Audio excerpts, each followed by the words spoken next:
종종 하나님의 때에 대해서, 하나님의 때라는 것에 대해서 고민하고 생각하게 되는 것 같습니다. 하나님의 때는 언제일까? 대체 그게 있기는 한 걸까? 하나님의 때라 하면 뭔가 눈앞에서 번쩍이는 게 있진 않을까? 이러한 것들을 생각하고 고민할 텐데, 그러나 정작 우리의 삶을 보면 내가 해야 될 일들을 둘러보게 되면 해야 될 일들, 풀어나가야 할 문제들은 굉장히 쌓여 있고, 그 일들을 해나갈 힘과 지혜는 늘 부족하고 상황은 변하지 않아서 우리는 영적으로도 또 체력적으로도 심적으로도 지치고 무력해질 때가 있는 것 같습니다. 어제도 겨우 버틴 것 같은데 또 오늘도 겨우 버텨내야 하는 그런 상황들의 연속인 것처럼 말이죠. 오늘 이 시간, 이 말씀, 창세기 8장 1절에서 19절, 이 말씀이 그러한 매일을 살아가는 우리에게 위로가 되기를 원합니다. 또한 이 말씀을 통해서 우리가 하나님은 이렇게 일하시는구나 를 깨닫게 되기를 간절히 소망합니다. 오늘 본문의 이야기는 이렇습니다. 노아의 홍수 후반부의 이야기입니다. 노아의 홍수 이야기를 혹시 아시나요? 노아의 홍수. 저기 제가 그림을 그려놓은 것도 사실 저거 노아의 홍수예요. 예수님이 타 있지만 노아예요. 그런데 이제 노아의 홍수는 이제 교회를 안 다니시는 분들도 한 번쯤은 들어보셨을 이야기라고 생각이 돼요. 하나님께서 추악하고 악이 가득한 이 세상을 물로써 심판하신 사건이죠. 그런데 물로써 심판을 하려고 봤더니 노아가 하나님을 너무 사랑하고 의인이었던 거예요.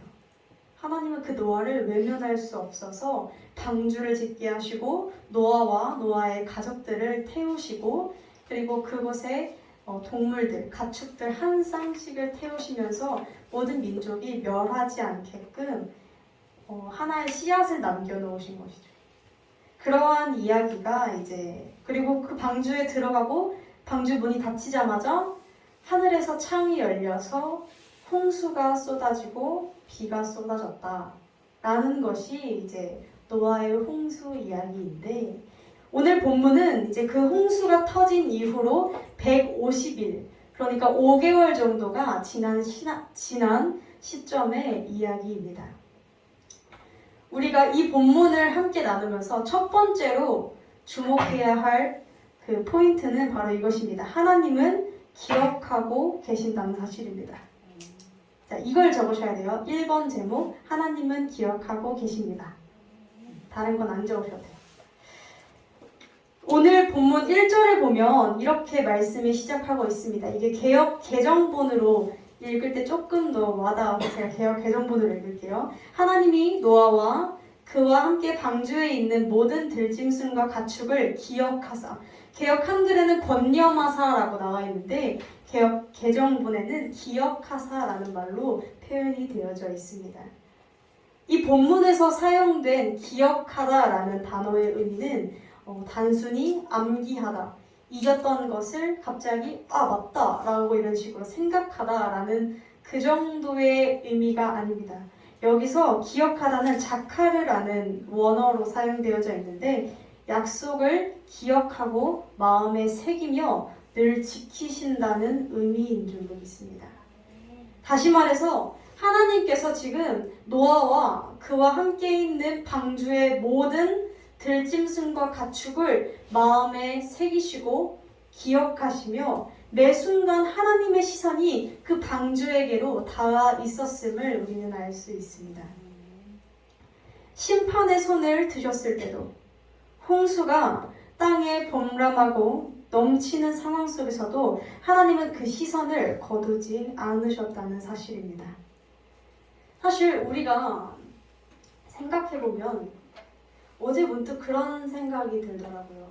노아가 방주에 타서 목숨을 건졌어요. 그렇죠? 목숨을 건지긴 했는데 그 홍수를 체감하지 못했을까요? 아니요. 체감했을 거예요. 왜냐면 이 방주에 타 있지만 그 물과 상관없는 곳에서 서 있었던 것이 아니라 홍수가 범람하는 그 한가운데 한복판에 그 방주가 둥둥 떠다니고 있었기 때문에 우리가 흔히 생각해보면 이제 폭풍이 몰아칠 때 그 사이에 배가 둥둥 떠 있는 것이나 마찬가지겠죠. 그러한 상황이었을 것입니다. 그래서 아마 홍수를 온몸으로 체감하고 있었을 거예요. 목숨은 건졌지만 물소리와 막 무너지는 소리, 사실 그렇잖아요. 막 쓰나미가 몰려오면 그냥 물이 아니라 온 땅을 덮기 때문에 사람이 죽어가는 소리, 별의별 소리가 밖에 다 들려올 것이고, 그렇다고 해서 창문을 열어볼 수도 없고 엄청난 공포와 두려움과 그런 생각도 했어요. 배멀미가 있진 않았을까? 노아가. 사실 저는 푸른라이드만 타도 너무 무섭거든요. 너무 무서워서 방주에 다 잘 타시나 봐요, 놀이기구를. 공감을 안 하시네. 배멀미 하시는 분들 없으세요? 그래요? 아쉽네요. 아니 그렇잖아요. 무서웠을 거예요. 공감하셔야 돼요. 하셔야 되는데. 맞아요. 당황스럽네요. 되게. 그럴 수 있죠. 엄청나게 무서웠을 거예요. 그 상황과 따로 동떨어져 있던 것이 아니라 그 상황에 함께 있었기 때문에 노아는 목숨만 건졌다 뿐이지 그 모든 공포를 몸으로 체감하고 있었을 것입니다. 그러나 중요한 사실은 그러한 상황 가운데에서 하나님은 노아를 기억하고 계셨고 보고 계셨으며 노아를 마음에 새기고 계셨다는 것이죠. 아마 우리가 노아였으면 어떤 생각을 했을까라는 생각을 좀 해봤어요. 처음에는 목숨을 건졌다는 것에 그저 감사했을 수도. 그런데 이게 하루, 이틀, 어두운 공간에서 몇 개월, 5개월 동안 비가 쏟아져 내리고 사람들이 다 죽어가서 우리 가족 빼고 아무도 살아남지 않았다라는 것을 직감적으로 알았을 때 노아는 감사했기도 했지만 어느 정도 저라면 불만도 생겼을 것 같아요. 이렇게까지 살아야 되나? 막 배는 맨날 뒤집힐 것 같고 흔들리고 무섭고 그러한 두려움 상황 속에서 이게 맞나? 언제 비는 그치고 언제 이 폭풍과 심판은 끝나며 나는 언제까지 이 안에서 나가지 못하는가에 대한 답답함도 어느 정도 있지 않았을까요? 그러나 그럼에도 하나님께서 노아를 바라보고 계셨고 기억하고 계셨다는 것을 우리는 늘 생각해야 되는 줄로 믿습니다. 우리가 이 사실을 늘 기억하기를 원합니다. 하나님은 우리의 삶을 기억하십니다. 노아가 폭풍 후 한가운데에서 방주를 타고 있었던 것처럼 사실 우리의 삶도 주님을 만남으로 예수 그리스도를 믿음으로 생명은 건졌지만 여전히 그 폭풍 가운데 우리는 거하고 있습니다. 여전히 우리는 그 폭풍 속에서 살아가고 있고 목숨은 건졌지만 목숨을 건졌다는 감사가 나오지만 어느 한편에는 두려움과 공포와 정말 이렇게까지 살아야 되나? 라는 마음과 그 모든 복잡한 마음들이 뒤엉켜 살아갈 때도 있을 것입니다. 그럼에도 하나님은 우리의 삶을 기억하신다는 것입니다. 하나님께서는 매 순간 우리가 삶 속에서 고군분투하는 그 삶의 현장들을 보고 마음에 새기고 계시다는 것입니다. 하나님은요 절대 방관하지 않으세요. 절대 그냥 슬쩍 한 발자국 뒤에 물러서서 팔짱 끼고 너네 잘하나 보자 라는 식으로 그렇게 판단하고 그러한 시선으로 우리를 바라보고 계시지 않으십니다. 주님은 우리를 혼자 버려두지 않으시고 우리를 기억하십니다. 그리고 당신의 때에 우리를 어떻게든 건져주겠다는 그 마음 속에서 계속해서 지금도 일하고 계시는 줄로 믿습니다. 우리가 두 번째로 주목해 보아야 할 것은 하나님께서 바람을 땅 위에 불게 하시고 그 땅이 마른 과정에 대해서 우리는 조금 주목해 볼 필요가 있습니다.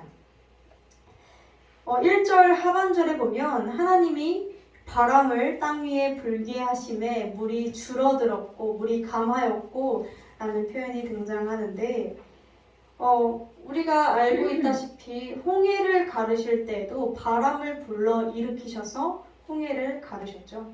그래서 이스라엘 백성들이 그 홍해가 갈라진 그 사이를 건널 수 있게끔 기적과 이적을 베푸셨는데 바람이 하나님의 도구로 사용되고 있음을 우리는 알 수 있습니다.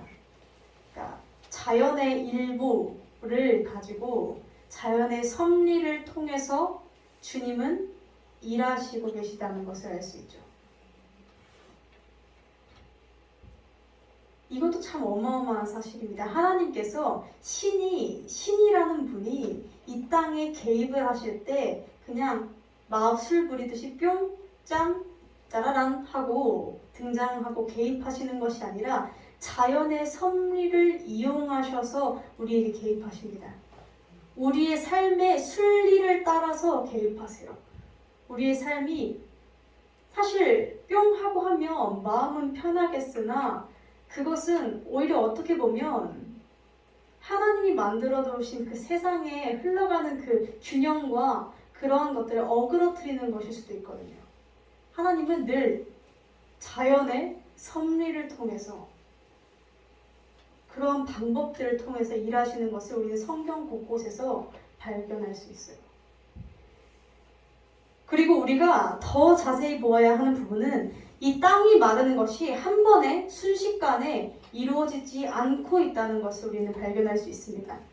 바람이 불었어요. 바람이 불기 시작했는데 불고도 마르기까지 얼마의 시간이 걸리냐면 7개월이 걸립니다. 7개월이라는 시간이 걸려요.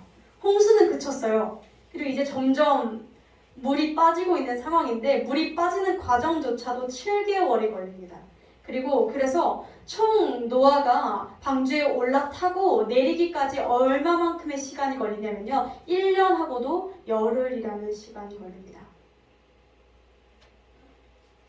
아마 이 상황에 놓여져 있었던 노아도 그리고 우리 이 본문을 읽고 있는 우리의 마음도 이러한 생각을 하게 될지도 모릅니다.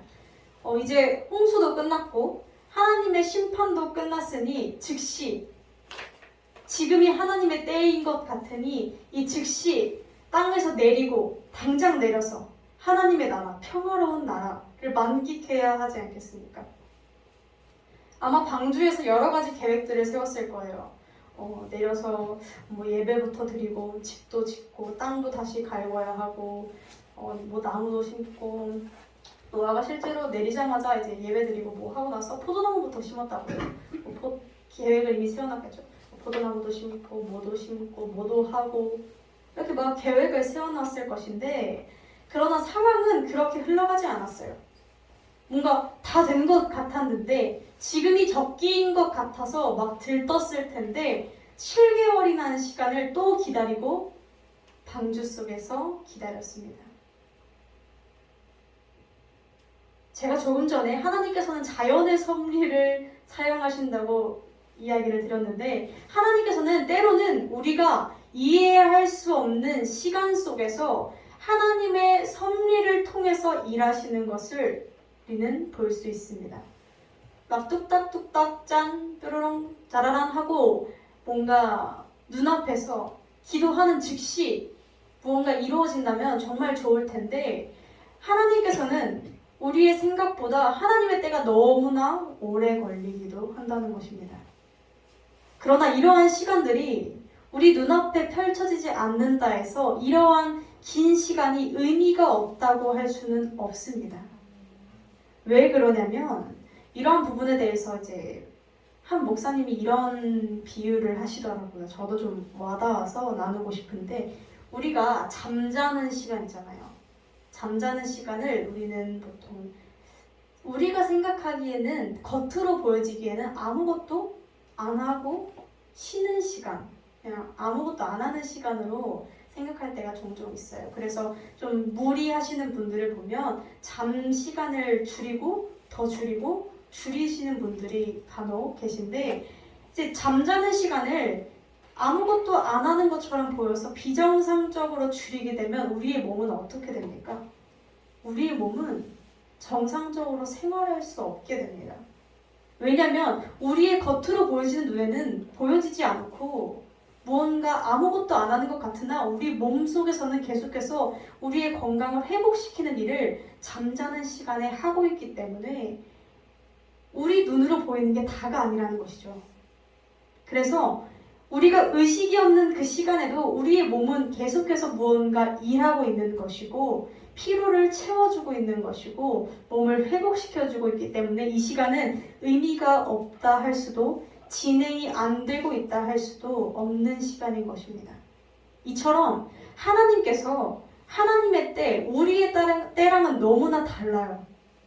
너무나 다르나 그럼에도 우리가 이 하나님의 시간, 하나님의 때까지 도달하는 그 시간이 길다고 해서 의미가 없다거나 무의미한 시간이라거나 진행이 되지 않는다라고 판단할 수 없는 이유는 하나님께서 매 순간 그 적재적소에 필요한 상황들을 투입하시며 계속해서 차곡차곡 쌓아가시며 가장 선하고 가장 좋은 때에 주님께서 일하시기 때문입니다.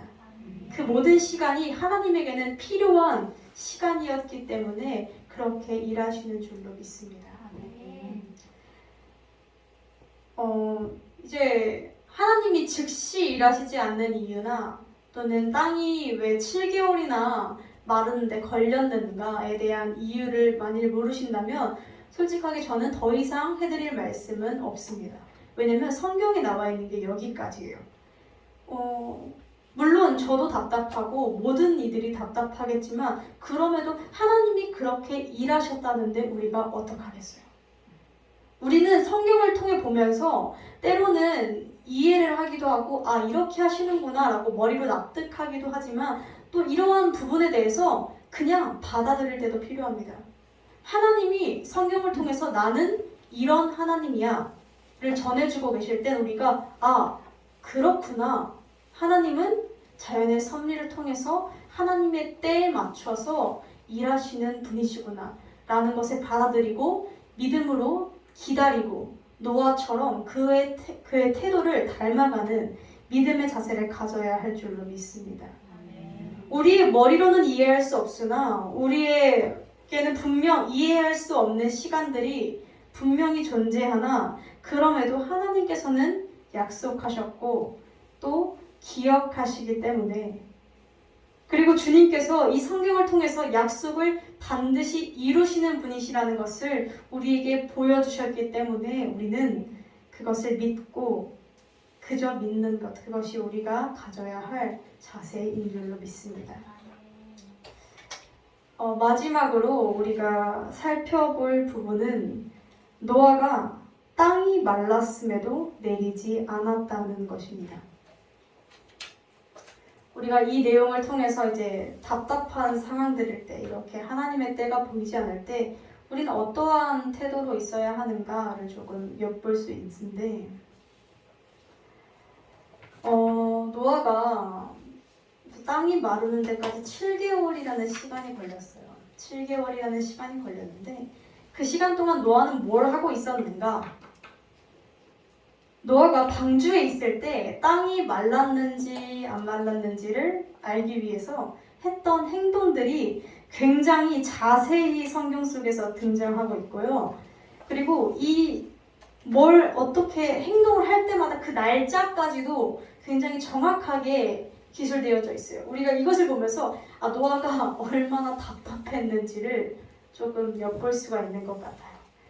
그 내용이 본문 6절에서 13절까지 계속해서 등장하는데 어떤 행동들을 하냐면 제가 세원어 성경으로 살펴보니 일단 3절에서 4절을 보면 홍수가 나기 시작한 지 150일 후인 7월 17일에 배가 아라랏산에 머물렀다 라고 이야기를 하고 5절에 보니 물은 계속 줄어서 3개월 후인 10월에 7월 3개월 뒤는 10월이죠. 10월 1일에 산에 봉우리들이 보이기 시작했다라고 해요.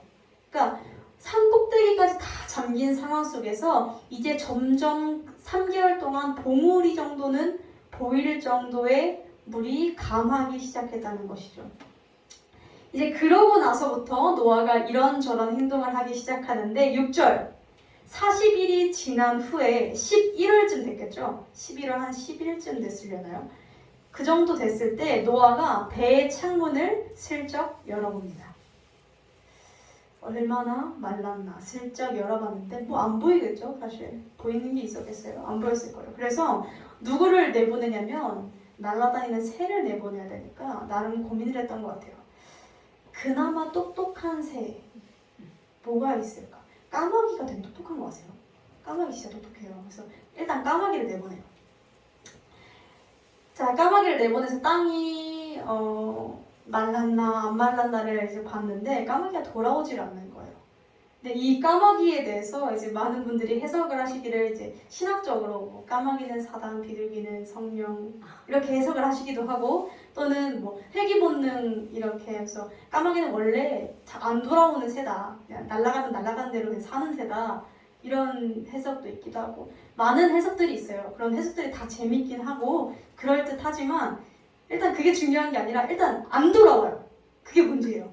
얘가 어떤 새였든 간에 일단 안 돌아와요. 그러니까 노아는 어때요? 답답해요. 까마귀 안 되나? 자, 이번엔 누구를 내보냅니까? 비둘기를 내보냅니다. 비둘기.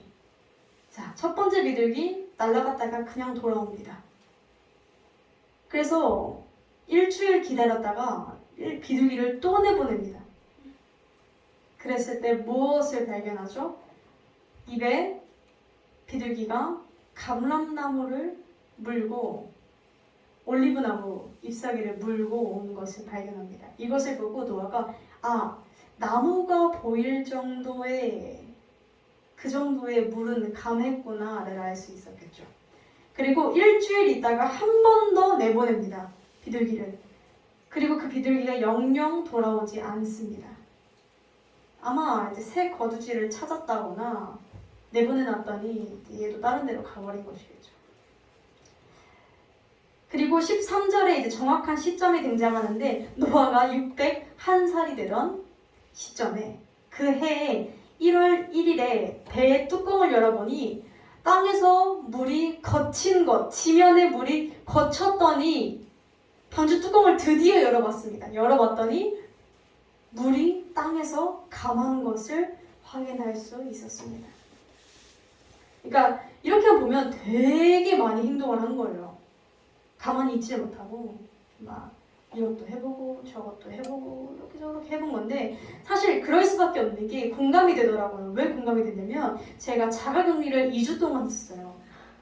2주 정말 노아는 1년 10일을 했지만 저는 2주 했어요. 2주 했는데 얼마나 답답해서 제가 수업을 듣는데 베란다 가서 창문 열고 이러고 수업을 듣고요.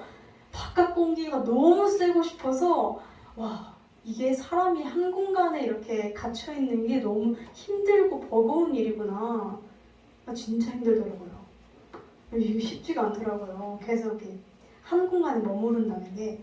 근데 이 노아가 1년을 사실 뭐 홍수가 막 쏟아지고 막 이럴 때는 무서우니까 그런 생각할 틈도 없었겠죠. 나가면 죽는 건데. 그러니까 뭐 답답함보다는 일단 무서움이 강하니까 버텼다 치는데 물이 그치고 나서 뭔가 점점 끝나가는 기미가 보이니까 노아가 어떤 생각을 해요? 언제 내리나? 이런 생각을 한 거죠. 이 정도면 내 허리쯤 오나? 이러면서 계속 언제 내리지? 언제 내리지? 언제 내리지를 7개월 동안 고민했던 거예요. 그래서 굉장히 웃긴 사실은 무엇이냐면 자세히 성경 구절을 보면 하나님이 노아에게 비둘기를 내보내라 한 적이 없어요. 또는 하나님이 노아에게 야 까마귀를 내보내라, 비둘기를 내보내라, 방주 뚜껑을 열어봐라, 창문을 열어봐라 라고 말씀하신 한 적이 없어요. 그냥 노아가 답답해서 그런 거예요. 그냥 답답해서 그랬기 때문에 이제 슬쩍슬쩍 기웃기웃 해본 거죠. 그런데 이제 근데 굉장히 중요한 사실은 이렇게 답답해서 이것저것 해봤는데 궁극적으로 노아가 이 방주에서 내린 건 언제예요? 내린 건 노아가 이렇게 열심히 살펴봤을 때가 아니라 방주 뚜껑까지 열었잖아요. 뚜껑까지 열고 물이 거친 걸 눈으로 확인했는데도 이때도 내리지 못했어요. 그럼 언제 내렸냐? 14절에 이렇게 등장합니다. 2월 27일 둘째 달 21의 날에 땅이 말랐더라. 하나님이 노아에게 말씀하여 이르시되 15절, 16절 너는 내 아내와 아들들과 너의 며느리와 함께 방주에서 나오고. 자, 배의 뚜껑 열고 땅에 물이 빠졌다는 것을 눈으로 봤음에도 그 확인한 날로부터 2달이라는 시간을 더 못 내리고 있었어요. 2달 동안을. 눈으로는 봤어요. 아, 이 정도면 내릴 수 있겠다라는 판단이 어느 정도 섰을 거예요. 그러나 노아는 방주에서 내린 때가 언제예요? 하나님께서 말씀하셨을 때.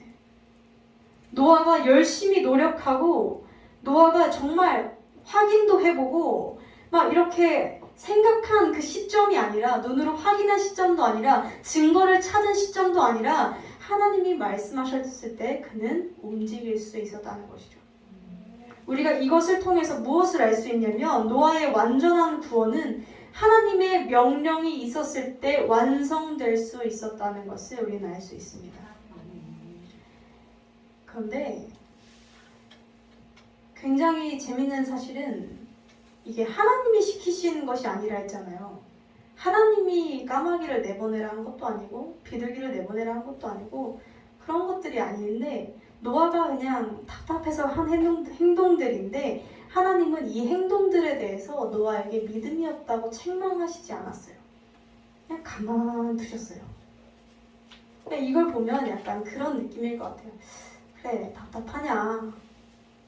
답답하니까 뭐 날려보내고 뭐 별짓 다 하지만 어떡하냐. 너 나올 날짜는 정해져 있는데. 이런 느낌으로 그냥 그래 답답한가 보다 라고 지켜보고 계셨다는 것이겠죠. 하나님도 어느 정도 이해를 좀 해주셨던 것 같아요. 근데 우리가 정말 기억해야 할 사실은 노아가 내린 시점은 노아의 생각한 시점이 아닌 하나님의 말씀이 떨어졌을 때라는 것이죠. 결국 하나님의 때에 이루어지는 일은 하나님의 때에 이루어질 수밖에 없다는 것입니다. 우리는 노아의 이야기를 들으면서 노아가 방주를 지었던 120년이죠. 120년의 시간만을 정말 믿음이 엄청났다라고 이야기할지 모르겠지만 사실 이렇게 전체적으로 놓고 보면 노아가 방주를 지었을 때도 그 방주에 들어갔을 때도 그 방주에서 1년이라는 시간을 버티고 있었을 때도 그리고 그 방주에서 내릴 때까지도 그 모든 순간순간의 발걸음이 믿음이 없었으면 할 수 없었던 행동들이었는 줄로 믿습니다. 우리는 시작은 참 좋아요. 믿음의 시작은 참 좋은데 우리는 시작만 하면 되는 것이 아니라 매 순간순간 그 모든 과정 하나하나가 믿음의 발걸음이어야 함을 우리는 기억해야 할 줄로 믿습니다. 그 모든 과정들이 하나님과의 동행입니다. 우리가 이 땅에 살아 숨쉬는 동안 하나님이 우리의 목숨을 거두어 가시기 전까지는 모든 순간이 믿음으로 이루어져야 하며 모든 순간이 하나님과 동행해야 하며 하나님께서 말씀하시는 그때를 기다리며 살아가야 하는 줄로 믿습니다.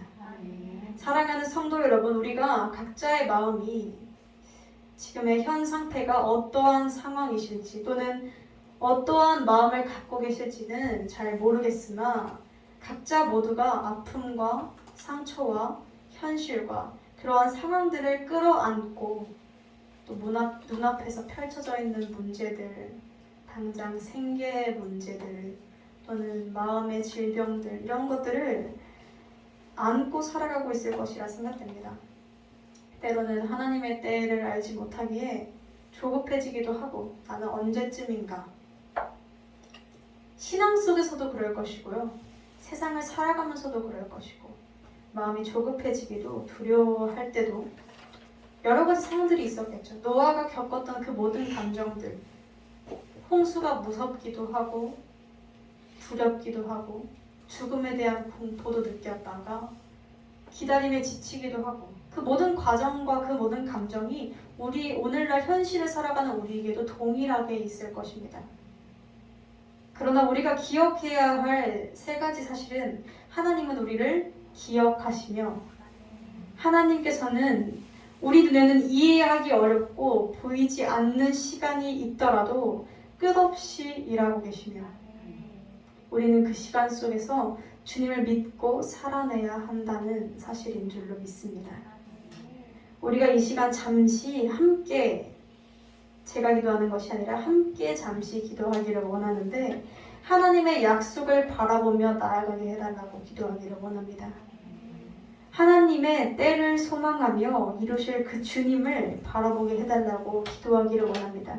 우리가 마음 가운데 원하고 있는 것들, 바라고 있는 것들, 하나님의 때가 언제냐고 간곡히 구하는 그 간절한 마음들이 우리의 생각으로 멈추는 것이 아니라 하나님의 때를 기대하고 고대하는 마음으로 믿음으로 발걸음을 내딛게 해달라고, 또한 그 모든 성령의 바람을 내 마음으로 느끼고 삶으로 느끼며 살아내게 해달라고 이 시간 함께 잠시 기도하기를